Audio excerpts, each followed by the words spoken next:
Guys कैसे हैं आप लोग। तो गाइस आप लोग सोच रहे हो मैं मेरा पीछे कौन बैठी है और ये मेरा पीछे बैठी है मेरी दीदी।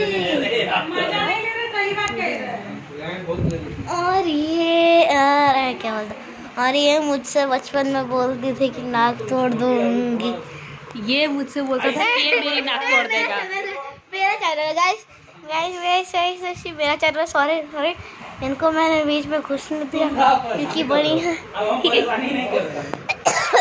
तो गाइस आप लोग सोच रहे होंगे मुझे खांसी क्यों आ रही है, क्योंकि गाइस मैंने कोल्ड ड्रिंक पिया है। और ये देखिए गाइस ये है मेरी बुआ। ये देखिए गाइस ये है मेरी बुआ।